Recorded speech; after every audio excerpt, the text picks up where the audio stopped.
Welcome to Sharp Insights, Conversations with Your Plan Giving Experts, a podcast for development professionals. Whether you're new to the field or looking to enhance your existing program, we will provide practical tips, expert advice, and real-world stories to deepen your understanding of plan giving. If you're committed to securing long-term support for your nonprofit, you've come to the right place. Welcome to Sharp Insights, Conversations with Your Plan Giving Experts. I'm your host, Grant Miller. When a donor includes your organization in their will, it can feel like reaching the finish line. The commitment has been made, the intention is clear. But in reality, that's when a very different kind of work begins. Between a donor's wishes and a nonprofit's actual receipt of a legacy gift, there's a process, often complex, sometimes lengthy, and even occasionally contested. Executors, attorneys, family members, asset valuations, probate court timelines, all can play a role in determining when the estate gift ultimately reaches your organization. Joining us today is an expert in estate administration, Andy Fussner, National Vice President of Estate Settlement at the American Heart Association. Andy oversees the administration of 80 to 110 million in bequest assets each year. Based in St. Petersburg, Florida, he previously held several plan-giving roles at the AHA and earlier practiced law in Tampa, specializing in estate planning, probate, trust administration, and tax law. Andy, welcome to the show. Thank you so much for joining us today. Well, thanks for having me, Grant. I really appreciate it. And I couldn't help but giggle a little bit when you use the line crossing the finish line. I literally have just written an article with a counterpart of mine at another charity, and we called it Don't Fumble Your Bequest. It was targeted at CEOs and CFOs to get them to pay attention to this part of the process of plan giving, because like that wide receiver that starts hot dogging thinking he's already in the end zone, that ball gets swapped away at the end. That's what I think of bequest administration. We don't hot dog it over the end line. We make sure it gets over the end line. I love that. So we'll make sure we don't fumble, no dropped passes, no miscommunications between the offensive line, and we'll talk about how to get these gifts over the finish line. So first off, when a nonprofit is notified that it is in someone's will and then the donor has passed away, what happens next? Can you walk us through, say, the first 30 or 60 days from notification to initial action? Yeah, and I think the first kind of caveat before I talk about that is that there's differing ways that you get notified.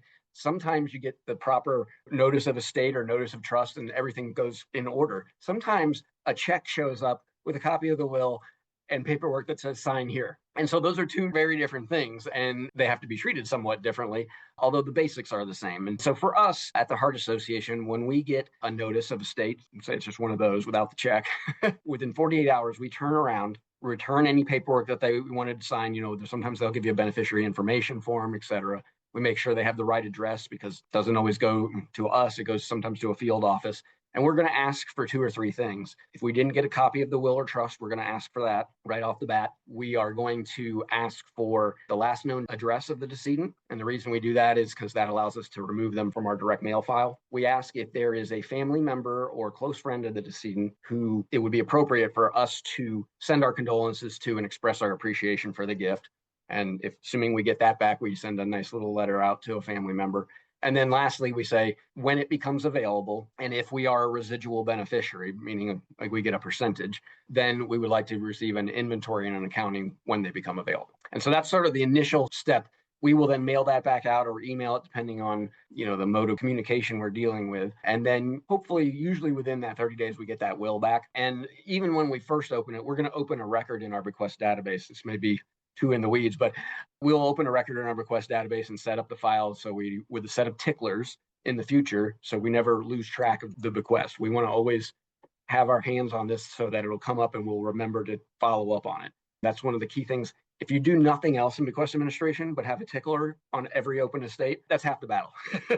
There's a lot of charities that don't do that and they just sit and wait. That's not a good measure of success. You're going to run into trouble there. But anyway, the probate opens up, and usually you're not going to get a distribution right away if you get that initial notice close to when the decedent died. And there's a period of time where the creditors have a chance to make claims against the estate. We're not, as a charity, we're not usually involved in that. And then usually the thing that happens after that, about 90 days to maybe 120 days out, is we'll either get that inventory of what the assets are in the estate, and now we can estimate how much we're going to get. Or if we are a specific beneficiary, meaning, we just get $10,000, end of story, usually that check comes out within the first 6 months for those. But when we're a percentage, it takes longer. You mentioned sometimes you get a copy of the will and a check in your mailbox. What does that look like when that happens? Sometimes it's just a check. Hopefully with a cover letter. We generally do not deposit a check on an estate like that until we get some information, until we get a copy of the will. And if it's a residual beneficiary, until we get some piece of financial information about the estate to make sure that we got what we were entitled to. And the reason we don't deposit that is a lot of attorneys will use a canceled check as a receipt, and you don't want to do that. So at the very least, write on the back of the check, this does not constitute a waiver of any of your rights, something along those lines, because they'll use that as that, and that gets them out of having to give you anything, because at that point you've waived. So a lot of times what will happen is we'll just get a check, the cover letter, and a receipt that says, please sign this and send it back. We push pause and we reach out, again, ask for a copy of the will, copy of any financial information, etc. And usually we don't have a problem with that because they understand the laws that they're required to usually give us that in most states. Okay, so not to mix metaphors here that we're working with, but make sure to cover all your bases, right? Right. Okay. Exactly. It is baseball season, I guess. Right. So. Well, yeah. Hey, let's go for hockey before it's all over. Oh, okay. Yeah. So what are some of the common logistical pitfalls or mistakes that nonprofits encounter when securing an estate gift? Yeah. So, like I said, I think the number one thing that they don't do is just follow up on a regular basis, and there's different depending on what's going on in the estate. Maybe it's in every 3 months, maybe it's only every 6 months, but you're contacting the estate if you haven't been contacted by them to say, can you give me a status update? Where are things right now? Because it's the squeaky wheel that gets greased. And a lot of times on these type of estates, and not to badmouth attorneys, I am one, but when they see all charitable beneficiaries, if that's the case, and sometimes it's split, but when they see all charitable beneficiaries, it kind of gets dropped to the bottom of their pile because they don't expect anybody to be calling and asking questions like on the regular estate where it's the son or daughter or nephew or whoever is like, when am I getting my money? When am I getting my money? So we need to be as squeaky as those wheels are squeaky. So we constantly follow up. I think another problem or error that's sometimes made is not, when you're a residual beneficiary, not getting an accounting or not getting an inventory. There's no way you have a knowing other than just the word of whoever sending it to you that you're getting what you're entitled to. Because if they say, well, this check for $100,000 represents 25% of the estate, that's what you're getting in your will, thank you very much, I wouldn't sign that receipt. I would say, well, I need to see an accounting or something, even if it's informal, before I sign off. And the reason I say that is because, and this goes to some of the other errors that are made, maybe the attorney fees were high or the fiduciary fees were high, or there were some tax errors made, and all those types of things and about a dozen more you can find by looking at the accounting. It's important to do that because you would be shocked how often mistakes are made and there's errors that can end up costing a charity money. Okay. And, I think if there's one thing that's been established since we started this podcast is that I am on the creative team. I am a little bit of a novice. So if this question is super obvious to everybody out there, I apologize.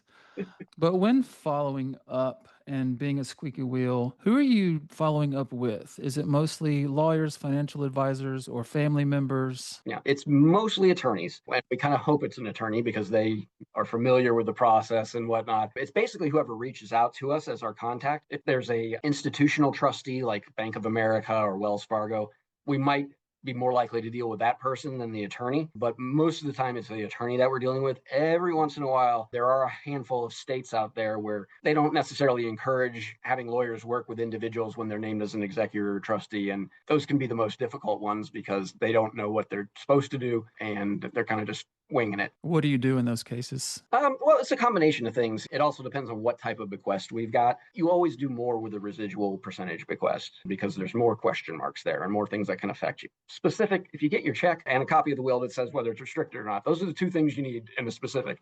But when it's an individual like that, A lot of times, if they're friendly to the response that we're, asking questions, I'll sometimes talk to them. I'm like, oh, have you done this yet in the estate? Because I know you have to, usually the probate court wants you to do that. I'm not giving legal advice. I'm just hinting that they need to do X, Y, or Z, or that, the law requires you to do this. If you get somebody that's hostile, which sometimes happens because they don't think that they're a family member of the deceased and they don't think that the charity is entitled to any information because it's private and it's family, we're in the will. We are family at that point, and we're entitled under, I think, 49 of the 50 states to a copy of a will or a trust. So when you're dealing with a family member that's kind of cantankerous and that person is the person who's your contact for the estate, and they're the executor, the trustee, you sometimes have to take a different tact. We always start out obviously nice, grateful, etc. And then we will kind of gently say, well, they're saying, oh, I don't want to give you an accounting, or I don't want to give you a copy of the will. And then we point out, well, you're required to do that under the law of the state. And they'll be like, I don't know about that. So usually what I'll do then is I follow up that phone conversation with a letter, and I put a copy of the statute from the state, which you can pull off online, that says you're required to give a will to any beneficiary that asks for it. That works about 95% of the time. Sometimes you have some that don't. You can also, in some cases, if it's a probate, now not so much if it's a trust, but if it's a probate, most of the counties in the country now have online access to the court docket. And on some of them, all you can see is that there's a case. On others, you can see what's been filed in the case. And on others, you can not only see what's been filed, you can click on those and get the document that you're looking for. So you may not even need to go and talk to a cantankerous executor. Okay, so a lot of times you can bypass the family member in a way and just Yeah, if you can get the information online that you're trying to get. Because again, that's usually the problem isn't that they're not giving us the check ultimately. So they don't want to give us the information that we need to validate the check, that it's the correct amount. Now, I don't know if you were alluding to this earlier, but there's also the case where family members will contest a will or trust. I don't know if you wanted to talk about that at all, but we can do that. Yeah, that was my next question. It's about a family member who does want to contest the will. And one, in your experience, how often does this occur? I think it's something that a lot of nonprofits are afraid of happening. Sure. Sure. So how often does that occur, and what do you do in that case? Sure. Yeah. So wills do get contested all the time. It's usually a pretty small percentage of our estates. I would say at the Heart Association, about 4% of our estates have some kind of court-related matter. Maybe it's determining the beneficiary when they didn't name the charity right or something like that. And about half of those, or 2%, are will contests. So, 1 out of every 50, give or take, is where a contestant's going to say, nope, Aunt Bertha, she didn't have mental capacity to do this will. We need to revert to the prior one that I'm in. Or you unduly influenced Aunt Bertha to put the charity in the will. So this will needs to be thrown out. So when that happens, that's when you do need to get a lawyer involved, typically, certainly once they file something. And you need to do it fairly quickly because there are deadlines to respond. And if you don't respond, you can have the default judgment entered against the charity. What I would suggest is the first time you hear whisperings or inklings of a potential will contest is have that copy of the will or trust, see who the other charities are in that will or trust, and reach out to them as soon as possible. We found it's always more effective to work together as a unified team, if you will, on bequest litigation. We can share cost because we can all be represented by the same outside counsel, and it can just be a much easier experience when everyone's involved, especially I think if you're a smaller charity and don't have a ton of experience with this, and there's a bigger charity involved like the American Heart Association, the Cancer Society, anything like that. We have experience with that, obviously, and so we can be helpful to you on that front. Let's say besides a family member who's very vocal and very out there and in contesting what you all get, are there any other warning signs that might come up? I know a lot of times lawyers can speak in ways that are difficult to interpret. And are there any things to look out for? Yeah, exactly. That's a great question. And I'll tell you, we have a joke amongst my counterparts across the industry. It's always the nephew. It's always the nephew who contests. It's usually never the children. It's the nephew. I don't know what it is about nephews, but we have a problem with them.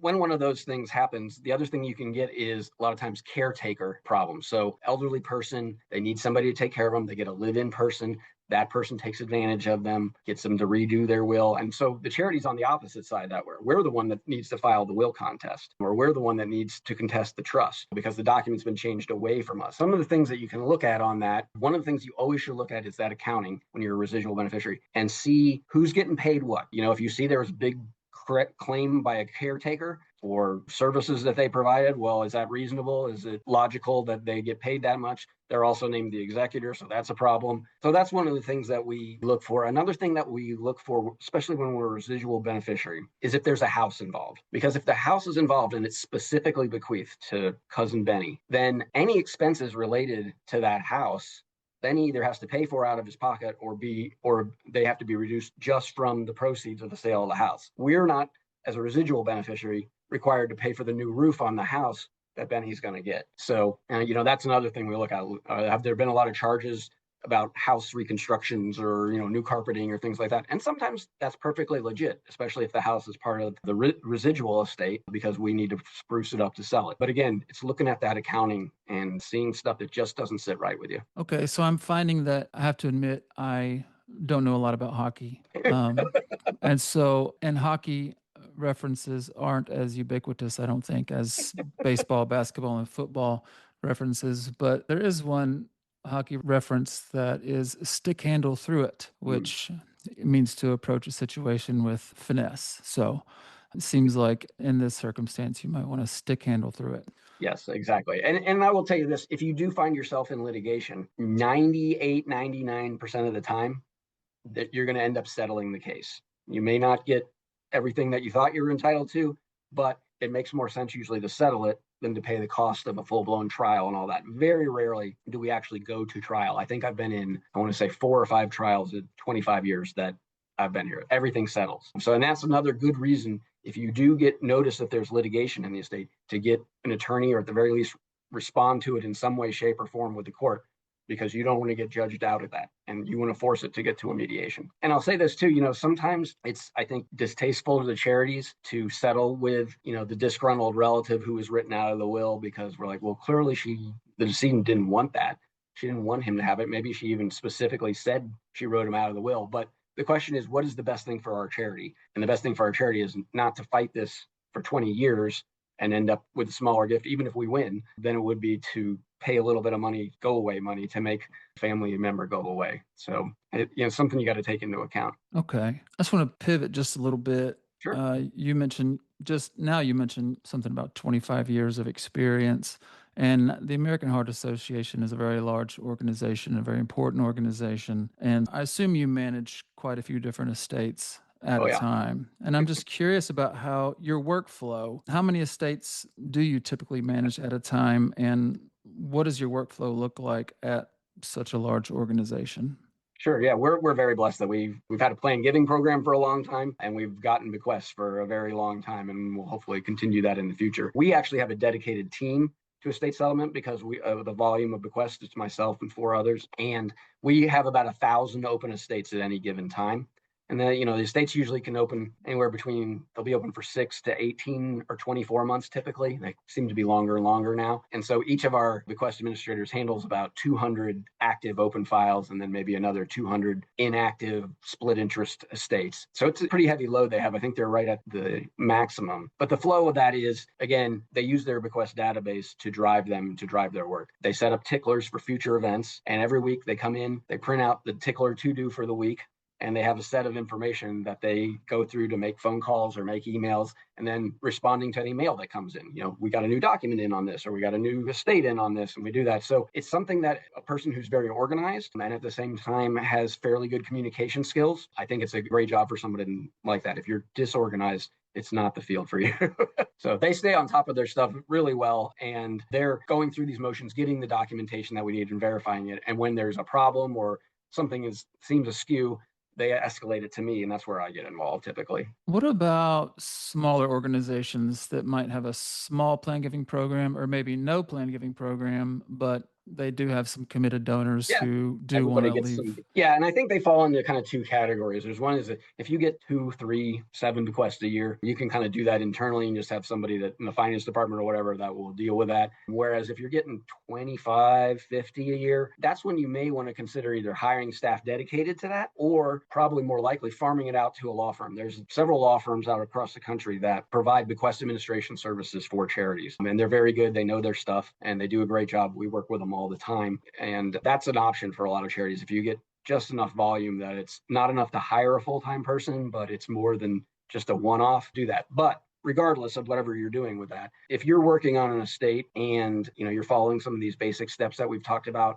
but you're not sure about what the next step is, or you think there's a problem, but you don't want to call the attorney up or whatnot. Again, this is a great opportunity to look through the will or trust document that you get, or maybe if you don't have one, look at the letter that came out and who was addressed on the letter, see what other charities are involved. And if there's an American Heart Association or American Cancer Society or the University of Florida or any decent sized, large sized charity, pick up the phone and call one of us. One of the great things about the small little industry group that I'm in, Bequest Administration, is we help each other out all the time. Because it's very rare that a charity is the sole charity named in a will or trust. There's usually multiples that are named. And we work together all the time. I'll say, hey, so-and-so, did you see this accounting? It looks like I'm seeing something kind of janky in here. Are you seeing the same thing? And we bounce stuff off one another. And particularly with small charities, I would much rather have the small charity call me and talk to them about that than them just sign the receipt and send it in if they're not sure. Because when you start signing and sending stuff in, now the attorney is going to start using that kind of against the bigger charity to say, well, we've already gotten receipts from 5 other beneficiaries. We're only waiting on yours. So it makes my job a little more difficult. But so again, I think reaching out if you're just not sure or you don't think you're getting the things you're entitled to, reach out to one of the larger charities and we'll help you. And I'll also say on the litigation side of that, sometimes we'll have very small charities in an estate with us where there's litigation and we have to hire outside counsel. And they frankly don't have the budget to pay for outside counsel. What we'll do a lot of times is we'll say, we want you to join the case, be represented by the same counsel we are. You don't have to pay anything out of pocket. We'll pay all the litigation costs. And then if it settles and we get X amount of money, you just pay back whatever would have been your share of the litigation at that time. Or if we completely lose and we get 0, we're just out of luck at that point. That almost never happens, but we are willing to do that with smaller charities. And I think most bigger charities would be in the same boat. That's actually really good to hear that nonprofits are more interested in working together and collaborating under those circumstances than maybe, trying to push each other out of the will or something like now, that. If I'm in the older will and you're in the newer will, then we probably are not going to have the same counsel. Okay. But and even then, I mean, I can probably count on one hand the number of times that it's been charity versus charity in a situation, and we've always settled it very amicably and equitably in those types of things, unless there's somebody that's just completely unreasonable. It's usually not a problem. We find a way. Because again, all the charities, we want to honor our donors' intent. And this is their last gift. So we want to make sure that we treat it right. Absolutely. Well, aside from collaborating with other organizations, are there any other resources that nonprofits can turn to if they're having issues? Yeah, definitely. I think you can turn to either ACGA or CGP, those 2 organizations. A lot of them have white papers and information on there. I'm pretty sure PG Calc has a series of white papers on bequest management. There's all that out there. You can obviously, if you have a board member that's an attorney, you can probably bounce the question off them. I would never recommend hiring a board member as the attorney representing you, because there's all kinds of potential conflicts and things get weird, especially if they start doing it pro bono and it ends up being a lot of work, and they may not be an expert in estates and trusts. But any attorney has taken at least one estates and trust course back in the day, so they might be a resource to say, yeah, that is weird. You should have somebody that's experienced in estates and trust look at it, or no, that's typical, and then move on. I think those are good resources. And I mean, push comes to shove, you can just get on your local state bar website and pull up estates and trust attorneys. And I think, again, most of them would give you 5 minutes of their time on that. But there's not like a book or anything like that, unfortunately, out there for charities for this. I guess the market's just not big enough for something like that. But another thing with CGP and ACGA, for the CGP conference every year, they have a track called Administering Gifts. And so it's a dedicated track to people like me who do bequest administration, who do administration of charitable gift annuities, and other kind of behind the scenes things on the gift once the gift's already been done by, completed by the fundraiser, who are the people that are administering it. And they just started that a couple of years ago, and it's been, I think, wildly successful. I don't think they probably even realized at the time the amount of people that were waiting for something like that. Well, when you do write that book, I'll read it. Okay, sounds good. Yeah. I have an outline. I just haven't had time to really. Yeah. Is it going to be called The Finish Line or something I might along have those to use lines? that. I mean, I always toy with the idea of calling, if I do a litigation one, it's going to be called It's Always the Nephew. But Oh, there you go. There you go. But no, if I did a manual on it, it would probably have a much more boring title, I'm sure. Both good choices. What about before a donor passes away? Are there any things that gift officers can do just to make the estate settlement process smoother?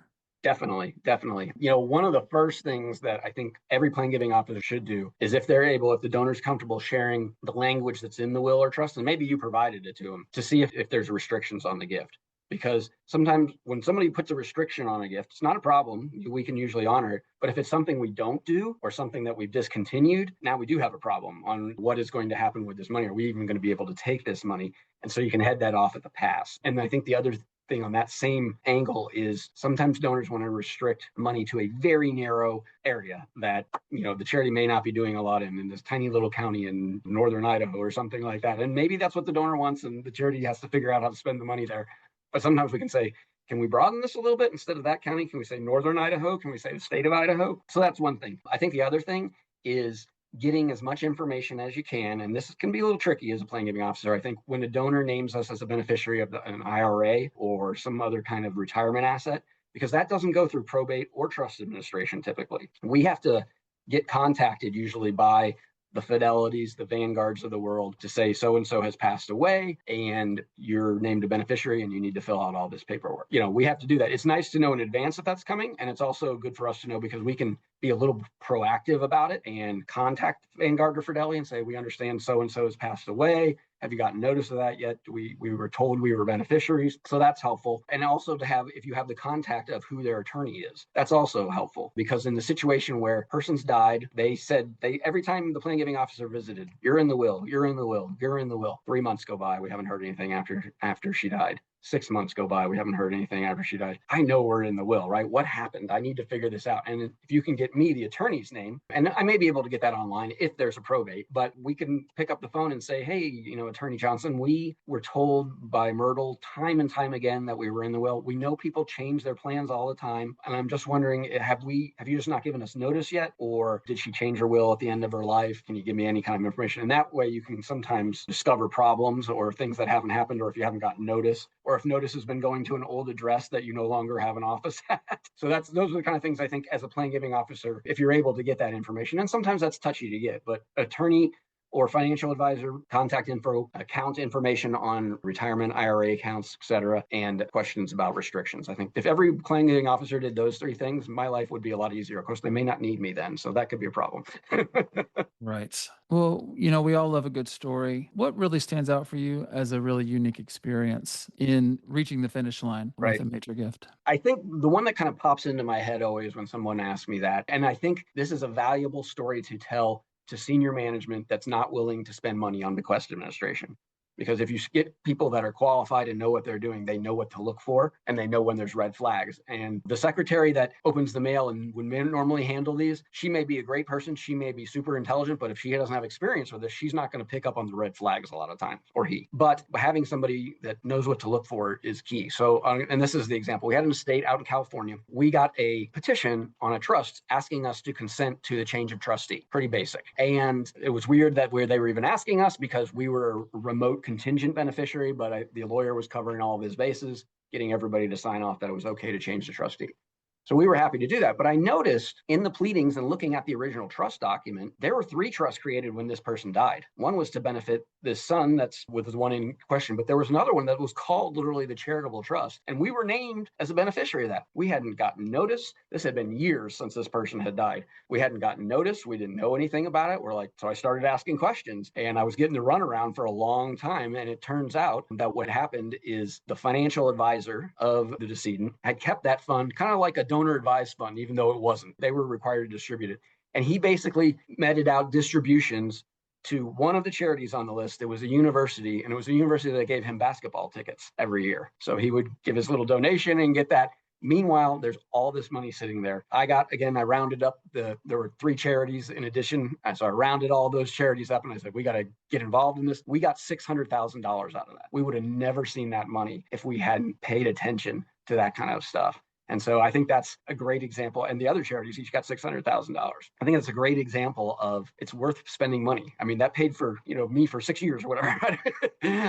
So it pays off to have good bequest administration to get across that line. Let me give you one other good example as it pops into my head here. So we have this estate that we're working on right now, and this happens all the time. Only charitable beneficiaries are in the estate. We get the accounting. We see that there have been significant income taxes paid. So if there's income that comes in between the date of death and when the money is distributed, the trust or the estate itself has to pay income tax on that. And it's at a very high rate. But if it's all charities, they should be tax exempt. And so we have this one where there was like $700,000 in income tax paid, and it's all charities. And we all flipped out because we're like, why are you paying income tax? And turns out the attorney just didn't realize, or he gave the information to the accountant and didn't tell the accountant who the beneficiaries were. So the accountant didn't take a charitable deduction when he filed the 1041 income tax return for the trust. And so we're now in the process of amending that return, and we're each going to get significantly more money because presumably we'll get a refund from the IRS on that.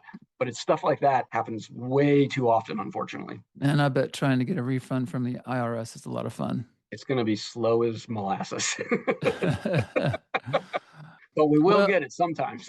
Yeah. Well, taking us over the finish line here, is there any parting words or advice that you have that you'd like to offer here as we wrap this up? Yeah, I think, if you're somebody that's responsible for bequest administration, and a lot of times plan giving officers have they wear both hats. I think try to get some education, as we talked about, and you can usually do that by going to conferences, or at the very least, just reaching out to other charities. Figure out what you don't know, because you don't know what you don't know, right? In a lot of cases. So I think don't be afraid to reach out, and be sure to look at everything and respond timely, and have a tickler. If you do those three things, you're going to eliminate the vast majority of the problems that you might have. Bequest administration is both deceptively simple and horribly complicated at the same time. If we get the will and we get our check and everything's cool, we sign it, that's a 15-minute work time. It can be a lot more when it's complicated, but when it goes smoothly and you've got what you're entitled to, it's not that difficult. Awesome. Andy, I really appreciate you joining us today and just your generosity with your time and your experience and perspective. It's really helpful. And yeah, I've learned a lot today, and I'm sure everybody else has too. Well, great. Well, I really appreciate the opportunity to come on here and speak, because there's a lot of charities that, when we go to these conferences, and I'm a presenter a lot of times, it's amazing how many people attend and are like, oh, we're not doing that. I'm like, you need to start doing that. So, right. Again, it's great to get the word out, and that's why I'm happy to do this. Excellent. Well, we'll have to have you back sometime and pick your brain a little bit more. Go for it. If you'd like to learn more about estate settlement best practices, or how your organization can better prepare for and manage these types of gifts, contact us for additional resources. And as always, if you found today's conversation helpful, share it with your colleagues in the field, and contact our SHARP team with any questions. Thank you for being a part of the conversation. Until next time, I'm Grant Miller. Thanks for listening. We hope today's discussion gave you practical takeaways to grow your plan giving program. To submit questions and topics for future episodes, go to sharpgroup.org or listen to us on your favorite podcast app. If you found this podcast insightful, be sure to like, review, and subscribe. Until then, stay sharp.